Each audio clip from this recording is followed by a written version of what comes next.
the other plant that I wanted to show you that is great for seeds is a balloon flower. Is that from your house? Yeah. No, this is from up there. Oh, from up there. Oh, the pods are beautiful. I know, They're almost blue. It's up on our walkway. It was a I blue. thought you'd spray painted them all. No, ran out. So this is the balloon flower. This one had the purple flower. Very easy to grow. Likes it fairly dry, but this is filled with seed heads. You can see our table here. So this is something that you can sprinkle around and you will get baby balloon flowers, definitely. I think I've only planted one at my house and I have quite a few of them scattered around. That's the tall one, right? This is the tall one. This is the tall one. That's what I have. I don't have any of the short ones. I have some white ones and blue ones, so they're really nice. The other one that's a great seed head. Oh, love this one. And this was a crop that we started later. This is blackberry lily. It's also called candy lily. And what it is, it grows fairly tall, hot, dry. So not the most ideal plant for this summer. But we started this late. All right, so we have a lot of nice crops of these out there right now on our tables. But this has 3 or 4 shoots in here already. And it gets very tall, gets a nice stem coming up. And the flower that comes out of this it's pretty small. It has 4 or 5 petals. It's orange with little red freckles in the center of it. And that's why it's kind of called candy lily or blackberry lily. And the nice thing about what happens once that flower goes away, all right, it kind of closes up and forms this pod. And then as that ages, the pod opens up and becomes a blackberry. Cool. So it's very interesting. And so these stay on here. I mean, you could use these in arrangements if you want to. I spray paint them silver and use them in the holiday containers. But you can certainly bring them inside for fall containers. They stay on there. Also, you can sprinkle them around because this will seed. It's very easy to see. It looks just like a little daylily coming up or an iris coming up. So that's a great plant to have. You might have to stake it because it does get really tall. Most things that are hot and dry don't like very much fertilizer, is what I've found. And what are the growing conditions for that? Hot, dry, loose soil. Loose soil. Loose, so not much fertilizer. Right. Okay. Like loose soil. Another one, I know I'm jumping back just a little bit, but I forgot to tell you about the astilbes. Great seed heads in the winter. The leaves will go away. You'll have seed heads up. It looks great.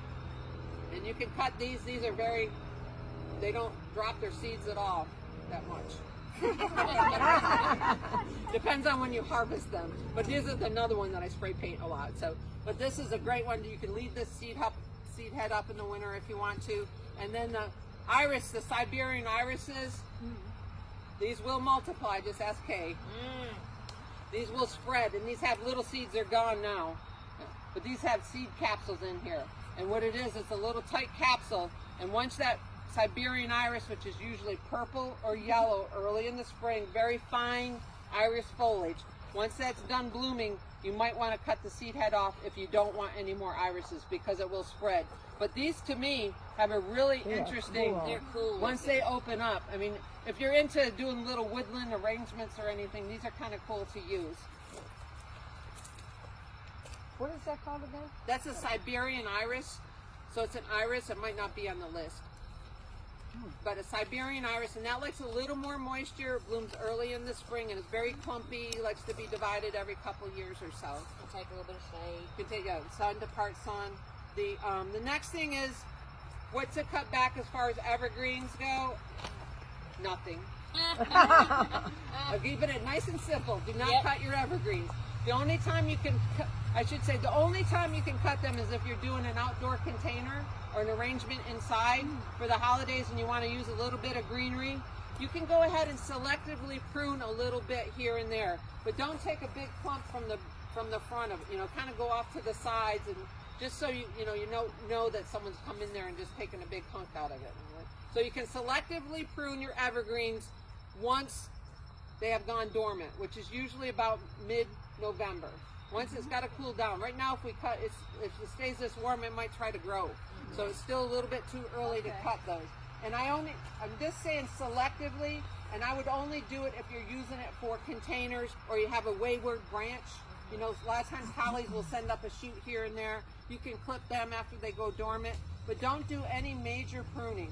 No shearing, nothing like that, because it won't recover. You know, and then you're going to look at cut branches, you know, especially if you shear hollies or boxwoods, you're going to look at the leaf, it's going to be half cut. And if it warms up, they're going to start shooting off new growth, and then that's going to get hit, because that definitely will not harden off. So we like to, I wrote down kind of when we try to prune those type of things, the difference between a broadleaf and a conifer. Right? Conifers have cones.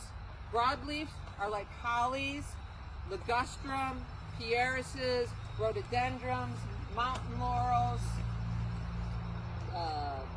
Leucocoeae, osmanthus. anything with an evergreen leaf. And most of the time they're a little bit shinier, and they're a little bit firmer as opposed to a real soft evergreen. That type of. So I wrote down there when to prune those. I have a rhododendron, and right now the sun is facing south, and it doesn't get any morning light. And the rhododendron has yellow leaves, and they drop out. Because it's getting afternoon sun. No, just in the morning a little bit, but it's Right. So limited. that's not. So the couple of things: how wet is it? All right. How much mulch is packed around it? Get that mulch away from it. Get the mulch away from it, and then if a borer is on it, do you have any borer issues? You know, where you can see sawdust on the ground. But a lot of times, if it's too wet, they can get a root disease going on. So make sure and get that mulch away from it. Okay, and let's interject too, because this is a good point.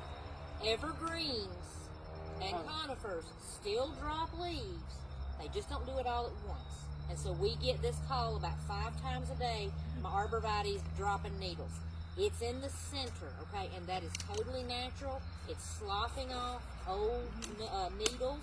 If it's brown on the outside, then you got a problem, okay? But if it's losing a few needles, you see the pines are dropping needles now. The arborvitaes are doing it, and that's totally The hinokis, the Chamaecyparis, the hinokis, and it's fine to kind of, you want to eventually get in there with your pines and hinokis and arborvitaes. Get that stuff out of there. Don't pull it off your plant, but you don't want those needles to build up in there, because that's where the insects are going to get in. Then it gets wet. It's holding moisture in there. And usually, if you have some older arborvitaes like the emerald greens, those are the ones that really accumulate inside of the degroots. You have to get that stuff out of there. But don't pull it off. You know, you can shake it gently, put a blower, that type of thing. But it always happens on the inside. If it's happening on the outside fronds, then we need to see what's happening. Yeah. Usually it's something going on with the roots. Right? And it's usually too much moisture. The other thing, like you said, the hollies will shed. A lot of times it's in the springtime for those yellow drops. As long as it's on the inside and not the new growth, then everything's okay with that. We had a question. So I have a magnolia, and I guess that's broadleaf, correct? Yeah. Right, because it's evergreen. Okay. Yep. And so I have a lot. It's a new tree, probably 3 years old, and I planted it a year ago. And it has a lot of new growth at the very base. It just seems like I want to get rid of some of that down so low. But don't do that. Wait till until spring. And usually with the broadleaves, we usually wait until towards the end of April. Right. And the reason being because they tend to get hit by the frost a lot more than the conifers. You know, that new growth, like a boxwood. Boxwoods are notorious for getting hit. If someone prunes them too early, prunes them in mid to late March, they'll shoot off new growth, and then April will wipe that out. They'll turn it all brown, and then you have to cut them all again. So just kind of wait to do that. Okay. But is it okay? Should I just leave that all down there and just let it? Is it like water sprouts coming off of the roots, or is it coming from the branches? From the. So I'm wondering how deep it is. Yeah, you might want to see. If I planted it too deep? Yes. If it's straight down into the ground, it's too deep. Okay, you need to see the flare, the root flare, we call it. Okay. If you can't see that. So I can pull that away now? Yep. And you might even have to think about lifting it because, you know, plants will sink as they're planted. It waters, the clay settles, and they'll get deeper and deeper. But so if you're not seeing that flare, it is too deep. Okay. Thanks. Just real quick, so you were talking about, you know, how mulch can hold the water in and this sort of thing.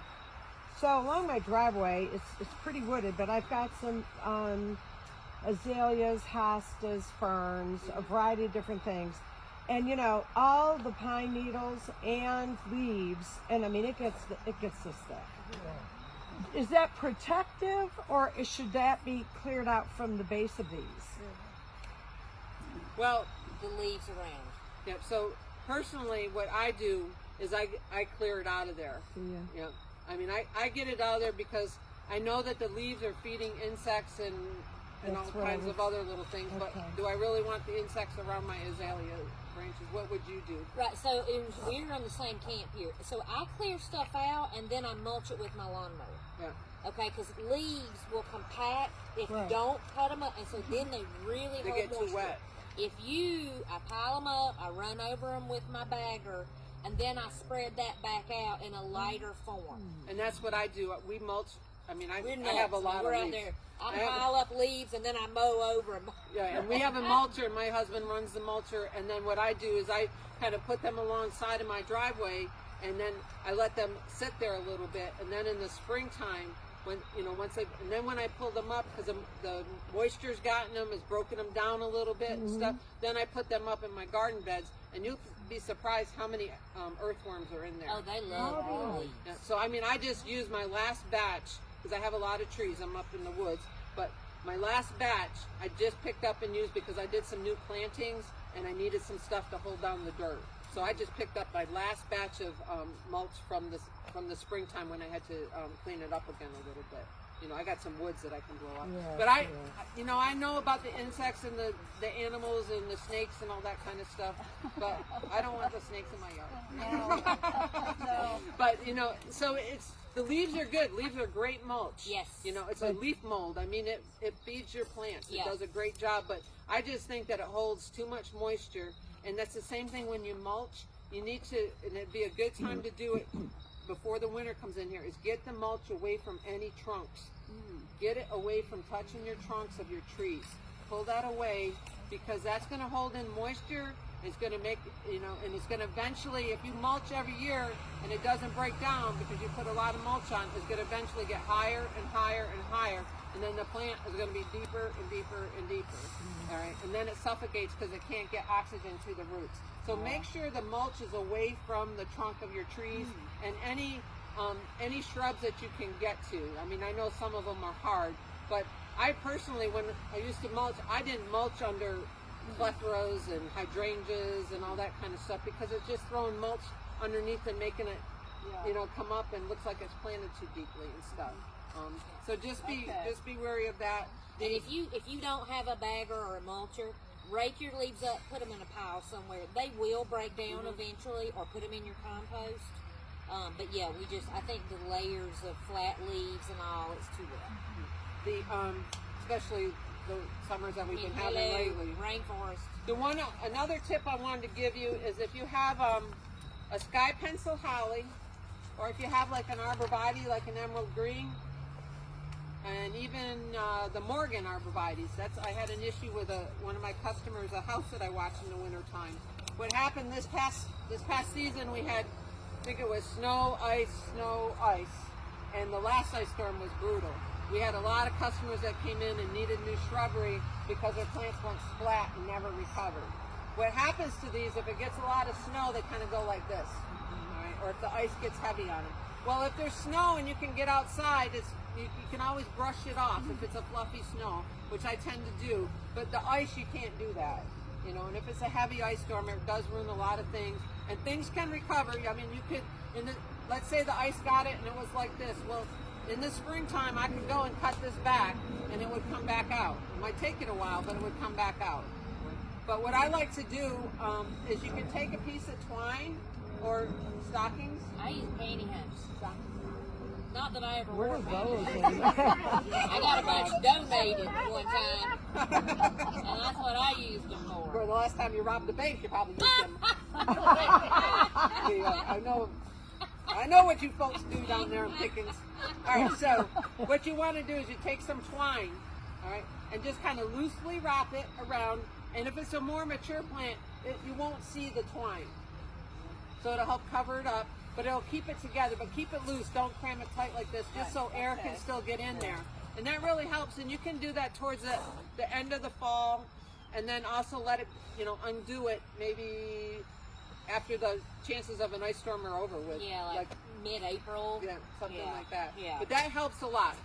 And that's great advice, because that so makes many a lot of plants difference. splay. Because they are beautiful plants, so once they do this, they're not so beautiful. Yeah, they're not pretty. Yeah. All right, and then just a few more things. We'll talk about the maintenance, and then we'll get going. All right, so the pots.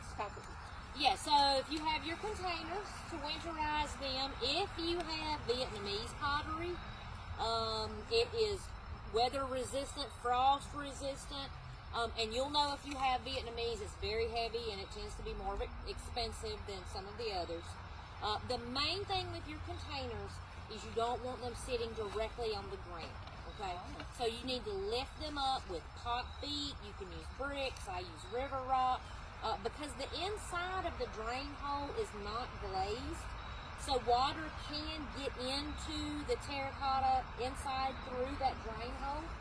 So that's why you want to keep it up, so that it's constantly got air. It's not going to sit there and freeze and possibly crack. And it drains. It keeps it draining. We've had both of us have tons of pottery outside for 8-10 years. It's very hardy, but you have to get it up off the drain. What about on a tree trunk?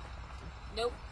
You want it up just a little bit. if you have old pieces of tile, old pavers, even pieces of wood. Oh, so even on a piece of tile. Yeah. No, you got to lift it up. I'm just saying, No, piece. but I mean, you put the tile under the tree trunk. I mean, Under the edge. Yeah, Right, don't leaving drain that, it. leaving that hole open. Yep.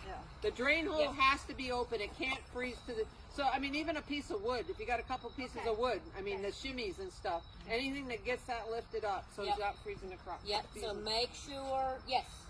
Did you say the Vietnamese are the ones that are so expensive? Yep. You have Vietnamese. Yep. And that's what we mostly carry. That's And what we there's a try to reason carry. we carry it, because it is a very hardy, good pot. You don't want to buy pots and put stuff in it and then it cracks. Or have to keep carrying them in and out. Right, and if you have terracotta, you need to bring that in. It'll usually No saucers crack. under your pots. Take your saucers out. And you can mulch if your pot is in a place that's going to be more dry. You can put a little bit of mulch in just to help retain moisture. That's usually not that big of an issue in the wintertime. But one thing you do need to think about, if you're going to get a severe freeze, you need to make sure that your containers are moist, okay? You don't want to water them that day that the freeze is coming. You need to watch the weather. And the reason you want to do this is because moist roots are more hardy than dry roots, okay? So if your pots are totally dried out and we get a bad freeze, you may lose the stuff in your pots. If they're moist, then they have a better chance of survival. So all I have to do in the wintertime is watch the weather. So if I see we're going to get a bad frost, I'll go out a couple of days beforehand, water my pots, and then I know that they'll be better protected. And also, if you have evergreens, Yep. If we've had a really dry winter and we haven't had any rain or snow cover at all, and Jay Seltzer is on the TV, and his voice is escalating, and he gets super excited when storms are coming in. Whether it's rain, snow, anything comes from the west is going to be, we're going to have trouble and all this other stuff. That's when you want to go out, because he'll start it a couple days ahead. So that's when you want to go out and water your things. Don't wait till the day it hits. Right. So and when you water, maybe water like 10, 11 o'clock when it's warmed up. Don't water when it's below freezing, obviously. And then stop watering maybe like 1 o'clock or so, because you want that foliage to dry. Because if you water your foliage and it gets wet and then we have a freeze that night, it's not going to be happy. It'll probably burn on you. Right. And that's what, if you have some new evergreens or if you have some hollies and it's been really dry, don't be afraid to go out there and soak that ground a few days in advance. Mm-hmm. Yep. The other thing is with going with the leaves. We talked about the leaves and trying to get them away from, the heavy leaves away from your plants. Pay attention to your catch basins, your drainage swales, any of that. Make sure that that's a free flowing area. Right? And if you have any valleys in your gutters or on your roof line, your roof pitch, make sure that that's cleaned of leaves. Because what'll happen, and it's a pain this time of year because it, you know, you could do it, and then the very next day a windstorm comes and everything comes back on your do it again. in your gutters and stuff. But what happens a lot, and I used to watch a lot of houses, and what you would get is you get an ice dam. When there's snow in that, or when there's ice, when there's leaves in that valley and it rains and then it freezes or snow, it backs up and it creates an ice dam because it can't come down and get into your gutter freely. So it creates an ice dam that can eventually cause a leak inside your house. So try to keep those valleys clear, try to keep your gutters clear so when it rains it's not pouring over on your plants. You know, it's a pain, I know.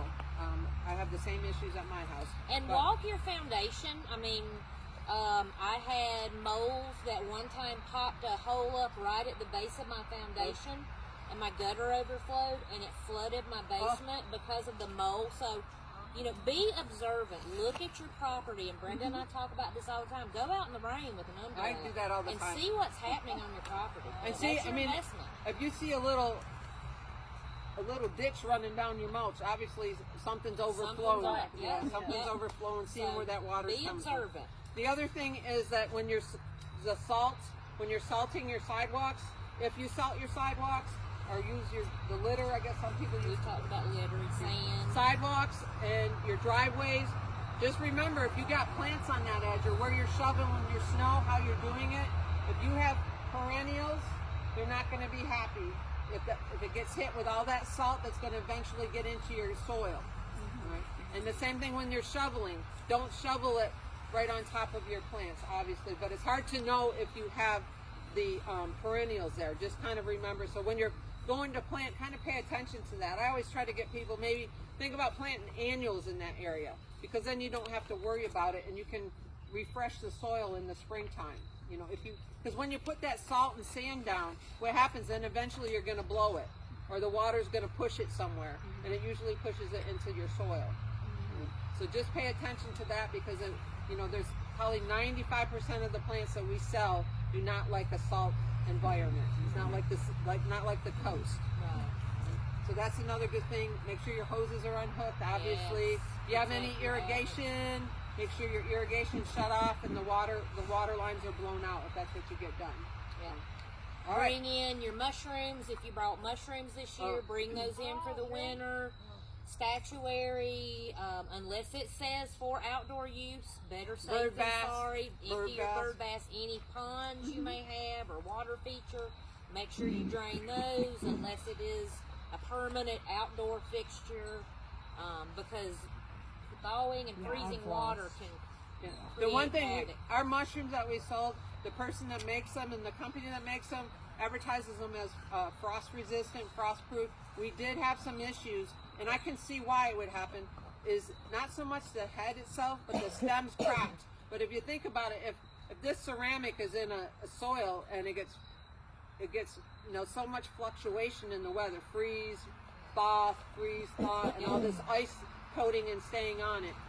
So we try to get people now to bring, you know, the past years we said, oh yeah, you can leave them out, but we've had a couple issues, so now we're just telling people to bring them in unless they're on your porch or something like that. Yeah. The one other plant is our peonies. Does anybody have peonies? We do. Okay. It's a great plant to have, super easy. What you want to do with peonies is make sure there's no mulch around them. You need to see those little red eyes that stick up. So every once in a while they're white, but they're mainly little red They're knuckles. only red when they've had a late night. the little red knuckles. She's always stealing the show. Well, you laid it out there. I just had to walk right on in. So the little red knuckles, you want to get that mulch away from your peonies. Yeah. Because peonies like it cold, and they don't like to be that wet either. Can you cut them back? Because ours are just spread out on the Yeah, ground. once and she'll go over the bulb thing, but once they turn brown, cut them back. You want to leave that foliage up all summer, because that's feeding the bulb. Oh, okay.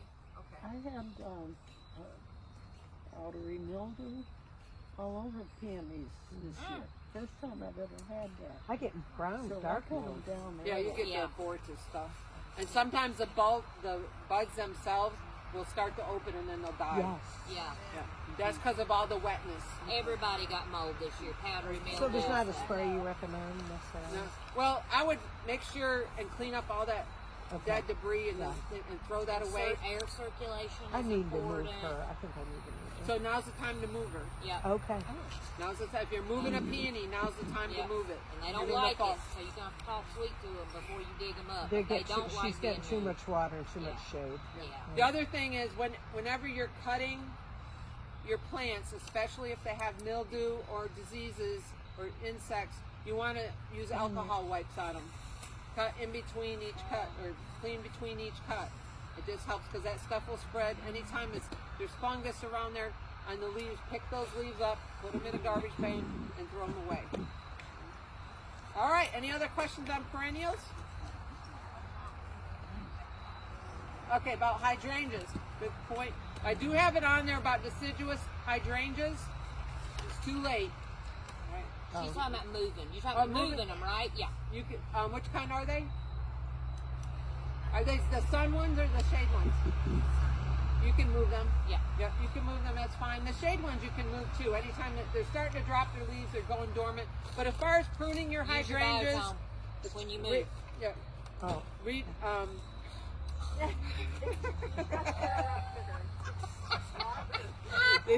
This is the longest I've had to be quiet. in a long I know, time. I know. Usually I'm interrupting her, but she's getting me back. But so with your hydrangeas, it's too late to cut them back. If you had the blue ones, the lace cap ones, the oak leaf hydrangeas, those are the ones you cut back right after they're done blooming. Right after. Cut back Oakland. Yes. If you cut your oak leaf backs now, they will not bloom in the spring. They bloom on old wood. So what you want to do with the oak leaves is right when they're done blooming, cut them back. Usually August you're safe, July, August, something like that. But the blue ones, the mop heads and the lace caps, what I like to do, if one is overgrown and I really want to prune it back, well, when that flower's on there and it's starting to fade a little bit, I'll take the flower inside, but I'll cut that stem down. All right, I'll prune it at that time, and so as opposed to waiting until September or late August. So when I'm cutting that flower off to use inside, I'll take that stem and cut it farther down if I want to prune that plant this year. Does everybody understand that? And that is usually when the blue and the Usually August. Yeah. along with that. Prune them as they're blooming, after they're blooming. If you guys want to cut off the dead flower heads, you can certainly do that and clean them up and make them look better. But we're talking about severe pruning for shaping and size control. Right, and cutting down below a leaf set that's Yeah. appearing. Yeah. All right. About the limelights? Yeah. When should they be cut down? So the paniculatas need to be cut back in the springtime, usually mid-March. Yep. But you can cut, if you're cutting it, you want to trim some of it to bring the flowers in or something, you can certainly do that. But no severe pruning now. So about maybe 12 inches I could cut Sure. so that I have a bit of a stem. Yes. Right, because they bloom on new growth. And the other thing, one more thing, Pam, No, I'll go let you have ahead. it. No, you go ahead, Brenda. The rose bushes and butterfly bushes, if the rose bushes are this big, and it's the knockouts I'm talking about, if they're really huge, and if you have huge butterfly bushes, all right, and these are ones that have been in the ground for a while, you can, once it gets really cold, which usually is December 10th, there's always a storm that Listen, comes we through. got a bet. Brenda says December 10th. we're Every gonna be year, it, there's so- something that comes through December 10th. That was usually snow. Last year it was rain. Pardon? Yes. Yes, Put that down. we're gonna- Write I'm it telling down. you, I'm starting a pool, a betting pool. But anyways, once it gets really, really cold, I'm not talking about just a 28-degree frost. I'm talking when it gets down to about 25 or so, and a lot of dead is coming out, showing up, a lot of leaves are dropping. You can go ahead and cut those knockouts and the butterfly bushes. You can take like a little bit off of them, and that's to help them in case there's an ice storm or a lot of snow, so it doesn't split them or break them. What if they live? Don't Don't touch do them. anything. Leave them alone? Yep, Yep. till the spring. We're gonna have a pruning talk in the spring, Yeah. but so don't prune The those. leaves are all icky. Yep. Yeah, they'll fall off. Really? Leave Yeah. them. All right. They'll fall off. So it's just the ones that are overgrown. You Okay. just don't want the snow and ice to damage them. Did you say wait until close to December for that? Yes.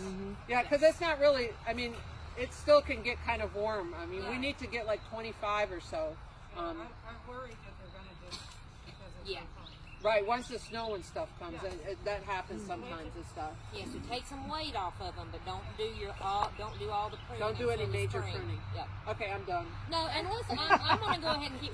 Look, right now you see a lot of companies and crews that do fall pruning, okay? And all the landscapers come through, but you really shouldn't prune in the fall. They do that because they are on a schedule. They have to plant at a certain time, and they have to mulch at a certain time. And so they prune it, and so everybody thinks you have to prune in the fall. It really is not beneficial. You have open wounds now that going into the winter that can freeze. You're promoting growth if we're still warm. So you have to do what's right for your plants and your gardens, okay? So don't feel pressure because you see all these crews out and everybody's shearing everything off, and it's really not the best time. Cutting off the flowers for next season. Yes, And a lot of times you don't want to prune when it's wet, and that's important. Right. I mean, it really can affect a lot of shrubs if you're pruning when it's wet. So do not prune when it's wet. Do not prune when the needles are wet. Yep. Okay, real quickly, because some of you may not even have. Does anybody have dahlia bulbs, elephant ears? Okay, so let's talk There's about. quite a few. Yes, And I love peonies. my dahlias. We'll talk about peonies. If you want to move your peonies now, you can certainly do that. You want to get as much of a root ball with those as you can. Go big and deep, okay? Because again, they don't really like being disturbed. So when you go back in with them, always add your organic matter. In this area, we are so lacking.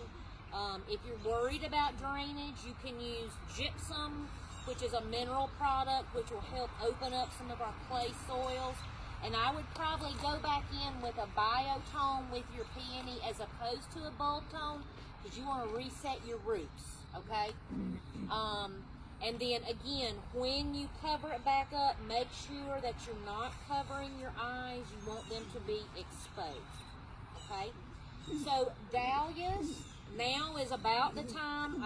We asked earlier, I've had a heavy frost. All of my dahlias are now dead. And so what I will do, and I don't always dig mine. I'm going to be honest. I got lazy one year and said, the heck with it, I'm not digging them anymore. And guess what? They came back, and they have been coming back for years. Oh. I have bought some since then that are more expensive. I use them for weddings, and so I do want to make sure they come back. And so I do dig those every year. So now that we've had a frost and my foliage is dead, I'm going to go in and cut back to the stalk, and I'm going to leave about 3 or 4 inches, okay? And that's so I can have a handle, and that's also to help them dry out and drain. So when you dig, my favorite tool is a potato fork, and the reason I like this is because the tines are wider, and you're not as apt to poke, and that's why they call it a potato fork, because you can harvest potatoes and not poke holes in it, okay? But again, go deep and wide so that you're not damaging that tuber of your dahlias, okay? And then once I get close and I can see it coming up, I'll get my hands in there. I do a good shimmy shake, and then the challenge is to dry them out. You cannot store your bulbs and tubers while they're wet, so you have to dry them out. Some people like to wash the dirt off of them. I don't, because I think it makes them wetter. So I actually turn mine upside down, because then that hollow stem will allow the water to drain out. This also works for elephant ears. If anybody wants to dig their elephant ears, and you know how much water they hold. So I will turn them upside down and let them drain. I put mine in the garage for a while. My garage is insulated, so it normally stays around 50 degrees. And I will let them sit there and dry. Sometimes it takes 2 or 3 weeks. And then I'll take a brush. I make sure to brush all the dirt off. I label mine when I pull my dahlias out. I use bread ties and our little plastic pieces. I pop holes in them and write, and I just twist tie around the tuber so I know who's who. At this time, you need to inspect. If you've got rot, dahlias will get nasty, mushy. Remove that. You can cut them at that time if you want, divide them out. A lot of people will get rid of the center tuber, the mother, and just have the babies. And then I store them in my root cellar, and I lay them in our plastic bins lined with paper bags. Some bulbs you can store in the old onion sacks or the orange bags. The trick is you don't want to pile them up. They have to stay dry consistently throughout the winter, okay? So you're going to have to go back and check your bulbs every once in a while, and I'll go through and flip them and make sure if anybody's rotting, I throw them out. If they're shriveling, you can do a light mist. But I haven't had too much issue that my basement is a little humid, so for me it works out. You can lay them in cardboard boxes and put paper bags in between. You can put them in vermiculite. Some people put them in peat moss. They feel like the acidity of the peat moss will inhibit fungal growth. So you can experiment. And there's a lot of different research. Everybody will tell you something different. But the main thing is get them clean and dry and keep them cool and dark. Okay? And then you'll start watching them in the spring. I will, some of my fancier elephant ears, I will pop into pots and get started early. And that's one great thing about digging your bulbs, is that then you can get them started earlier, because a lot of these warm season bulbs like caladiums, some of your tuberous begonias, the elephant ears, it takes them a while to start coming up because they need a warmer soil. And our soil doesn't tend to warm up here until May-ish. So you can get them started earlier, and then you're ahead of the game when it's time to put them in the ground. So what is early? Early? What do you mean? To get them into pots. Oh, well, if you've got a great place to put them, they need to sit dormant for a few months. So I'll probably pull them out like end of February, March. In your garage, it's 50 degrees. You know, I put them in a warm, I go ahead and get a jump start. So I pot them up and put them in my greenhouse window. Oh, okay. Yeah. Yeah. Yeah, because they need the light to come up, and if it's 50 degrees, they're not gonna play very nice pretty quickly. It is time to get your fall bulbs in the ground. The fall bulbs that you will have for spring bloom, we're almost there. We keep going back and forth because we want it to be colder and the soil to be colder. But we have bulbs on sale for 25% off. It's a great deal. We still have lots of varieties. So get your bulbs. When you plant your bulbs, do use the bulb tone. You can use biotone, you can use bone meal, but this is both of them in the same bag plus some. So this is a great product, and you can use this with your elephant ears and things that you put back in the ground in the spring. You can also use this to fertilize your daffodils and tulips after they bloom in the spring.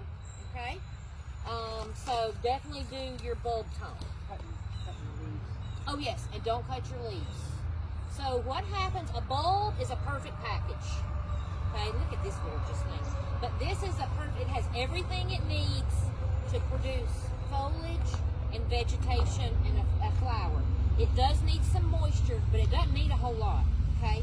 So after your bulb has bloomed, you can cut the blooms off, enjoy them, but then you want to leave the greens until they die.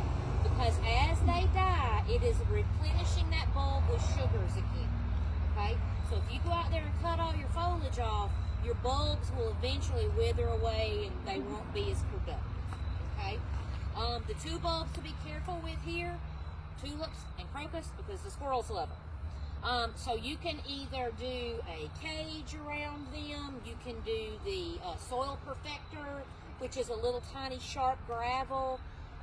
You can do them in containers, and if you like to put bulbs in your containers, now's the time, okay? And I do that every year, and I just have containers of bulbs because I like to see what they're going to do. And so after they're done in the spring and die back, then I'll plant all those bulbs in my garden. But I just love to have pots of bulbs, so that's it. And you can just leave them sitting out in the winter, and then they'll come up and be that little spring surprise, which we love. Right, and a lot of people plant the bulbs in their containers now that are going to do outdoor winter containers with greenery, because I think around November 16th that week we're getting our red twig dogwoods in, our birch poles, our curly willow, lots of cut greens, boxwoods, hollies, arborvitaes, junipers, all different colors, magnolias. So we'll have all that in, so then you can make your outdoor container over your bulbs. Yeah. So you have something green and something to go through the holidays and everything. And then what I do in March, it also helps keep them cool. Yeah. So, if you get that January and it starts warming up on a lot of bulbs, sometimes they start coming up. Well, this will keep them a little bit cooler in that container with greens over them. And then in March when they start coming up, then you slowly peel back the greenery that you've put there and let them come up, and you might still have a backdrop of your red twigs and some greenery in behind them. Yep. So Yeah, that it's works really, out well. it's really pretty. Any questions about those types of bulbs? And we'll go over. Well, you mentioned 1.5 teas and whole. What does that mean? 1.5 I didn't teaspoons. put bulbs. I left out the bulb count. Or it's probably 1.5 tablespoons. That was like at 4:30 in the morning. I was Yeah. doing my homework, and I said, I gotta hurry up and get this done. Plant your bulbs 2 to 3 times deeper Yeah. than the bulb is. And don't forget, you guys, this is garlic. Great time to put garlic in. Do not forget garlic as a perennial flower. The bloom is beautiful. It's an allium, and alliums are high dollar. And for like $1.50, you're going to get like 10 or 15 garlic cloves to plant. Would that help keep the deer away if you planted that around? I mean, I think so, yeah. And We've been again, talking like about around, it, yeah, yeah. maybe with your tulips, intersperse. I plant garlic in perennial beds all the time, and I never harvest it for garlic because the bigger, and elephant garlic is a beautiful, I mean, that bloom will be that big around. Gorgeous. You can do this in pots, yes ma'am. Do mulch this, and the only reason, if you're going to harvest it, because when this starts coming up, it looks like grass. So if I have it mulched, then I kind of know where the garlic is and not the weeds. So that is the bulbs. This is a head of garlic, and then you will pull off the individual cloves and Is plant. that a head that you bought in the grocery store? No. Oh, it's a head. You that- need yeah. to buy certified seed garlic because a lot of the garlics in the stores have been treated. And that being said, you can go to somewhere like the co-op and get some of the weird, and sometimes I'll get elephant garlic from there. But when I'm doing a mass planting, I always get a certified garlic seed. This is the European softneck, so this won't have the hard stem in the center. This is the one you'll use for braiding. So if you want to braid them and then hang them and then use them that way in your kitchen, or just tie them all together. So this will have what they call the softneck. But yeah, so you'll get like 10 to 15 cloves to plant, and each one of these will make one of these for all your favorite Italian dishes. I may be Southern, but I got some Italian in me somewhere because I love garlic. But you actually put it with the bulb tone and everything? Yep. Just like another bulb. You can, yep. Huh. Yep. And even when I'm planting in my garden, in my raised beds for what I'm going to eat, I always use a bulb tone, or I use Or a Espoma. biotone, Yeah, I use Espoma products. So this one you're going to do about 3 times, so that's about 1 inch, so you'll put it about 3 inches deep. Okay?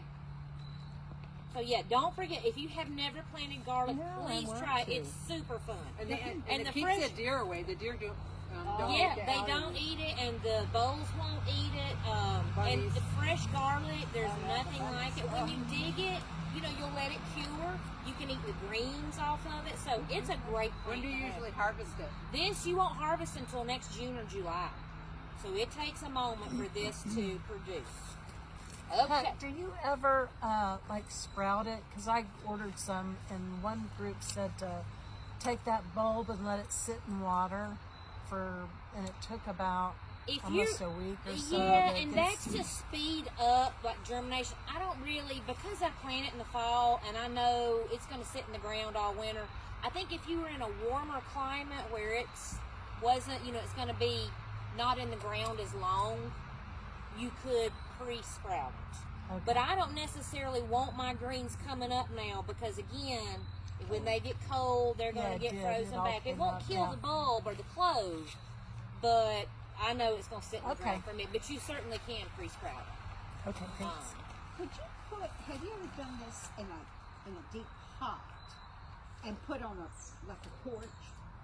I have not, but I don't see why you couldn't. Yeah, put them in containers. I mean, it's just like any of the other bulbs, which I have done. So yeah, and grow your own garlic.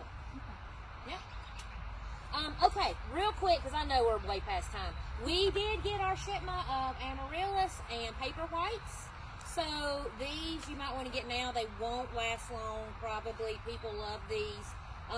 You can go ahead and get these started now. And you can either do these in soil or rocks, okay? The main thing to remember, you don't want to cover the whole bulb, so I will only cover the bulb about a third with either soil or rocks. You'll put, either soil or rocks underneath, depending on what you're doing with them. And if you have questions, come talk to us. We'll help you. But don't cover it too deep, and don't water it too much. Again, this has just about everything it needs. It just needs a little bit of water to jumpstart it, okay? So never let the water come up above the root base, okay? And with I've got rocks here, and we kind of did a little demo. You can put rocks in a pot. This does not have drainage. The drainage is clogged. You can set Paperwhites right on top. I put rocks around them to keep them held up because, sometimes they'll fall over, so the rocks really help weight them down. And then water them, again, just up to the base, and let your Paperwhites sprout for about a week. When you have about not quite an inch, about a ½ inch of growth, you're going to pour all that water off, and then you're going to start watering with an alcohol mixture, okay? So narcissus tend to take up a lot of water, and that makes them stretch and get real leggy. You've had them fall over, and you have to tie them and stake them. If you change over your water to an alcohol mixture, it helps inhibit water uptake into the plant, and they'll be stunted. I mean, it stunted my growth. So. And you can use vodka, gin. You can use your liquor from the liquor cabinet. If you do, use a white liquor. Do they need top shelf? No, they're not that picky. They're cheap dates.